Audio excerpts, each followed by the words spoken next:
প্রিয় শিক্ষার্থী, আজকে আমরা কথা বলবো হচ্ছে সম্ভাবনার অঙ্ক নিয়ে আর কি। সম্ভাবনার অঙ্ক বিসিএসে কিন্তু আপনার থাকবে। এছাড়া অন্যান্য জবের জন্য আমি যে অঙ্কটা দেখাবো এই ধরনের অঙ্ক প্রায় পরীক্ষায় আসে। তবে আজকে একটু সময় নিয়ে আপনাদের 5টা মিনিটের একটা ক্লাস দিব, লং ভিডিও। এই ভিডিওর মাধ্যমে আপনার একটা বেসিক কনসেপ্ট আমি দাঁড় করাবো এবং এখানে সুন্দর করে উপস্থাপন করবো। কথা না পারি আমরা বোর্ডে চলে যাই আর কি। সেটা হচ্ছে দেখেন যে একটি মুদ্রা 2বার নিক্ষেপ করলে অন্তত 1বার হেড পাওয়ার সম্ভাবনা কত। তো প্রিয় শিক্ষার্থী, প্রথমে আমরা একটু বেসিক তৈরি করে নিই। সেটা হচ্ছে দেখেন মোট ঘটনা বা নমুনা বিন্দু আমরা তৈরি করবো এইভাবে। যেহেতু একটা মুদ্রার এই পিঠ কয়টা? 2টা, এই জন্য আমরা 2 লিখবো। হ্যাঁ, একটা মুদ্রার পিঠ কয়টা? 2টা, এই জন্য 2 লিখছি। এবং কয়বার নিক্ষেপ করার কথা বলছে? 2বার নিক্ষেপ করা হয়েছে, তাহলে তার পাওয়ার আবার 2 দেবেন। তাহলে এই 2 × 2 মানে 4, অর্থাৎ আপনার মোট নমুনা বিন্দু কত হইল? 4 হয়েছে। আশা করি বিষয়টা বুঝছেন। এরপর যে কাজটা করবেন সেটা হচ্ছে এবার অনুকূল ঘটনা আপনাকে বের করতে হবে। তো অনুকূল ঘটনা বের করার জন্য আমি মনে করি সবচেয়ে মজার বিষয়টা হচ্ছে যে আপনার 4টা তৈরি করতে পারলে খুব সহজ হবে। তবে আপনাকে বোঝানোর জন্য, ডিটেলসের জন্য আমি 4টা তৈরি করে দিচ্ছি। সেটা হচ্ছে দেখেন এখানে এইচ আর টি, তার মানে একটা মুদ্রা নিক্ষেপ করলে হয় হেড পড়বে নইলে টেল পড়বে। আবার যদি একটা মুদ্রা নিক্ষেপ করি তাহলে হয় হেড বা টেল পড়বে। ওকে, অথবা টেল বা এইচ আমরা এটা করলাম, এটা কোনো ব্যাপার নয়।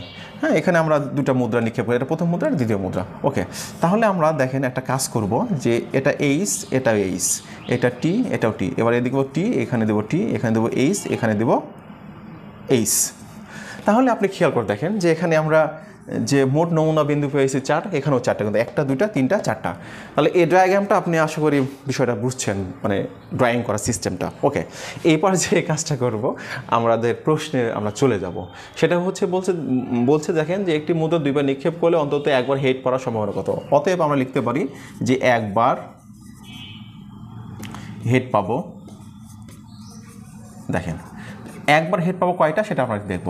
ভাই আপনি এখানে একটা কথা আছে, অন্তত, ন্যূনতম, কমপক্ষে শব্দগুলো কিন্তু একই এই গণিতের ভাষায়, মানে এই হেড টেল অঙ্কের ক্ষেত্রে। তো অন্তত 1বার বলতে আপনাকে 1 পেতেই হবে।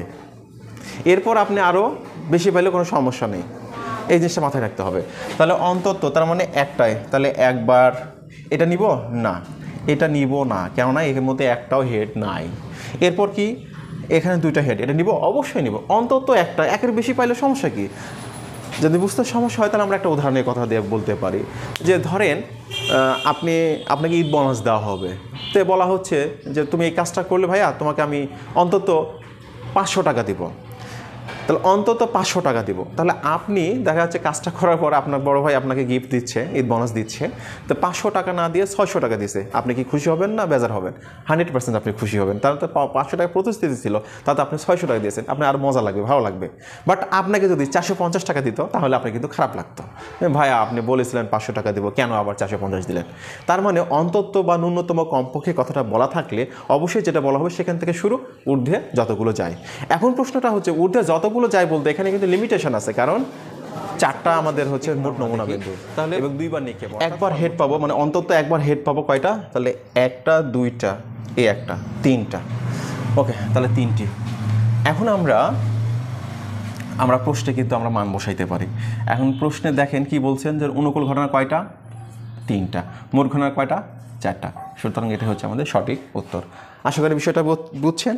তো ধন্যবাদ সবাইকে, দেখা হবে আগামীতে নতুন কোনো ভিডিওতে।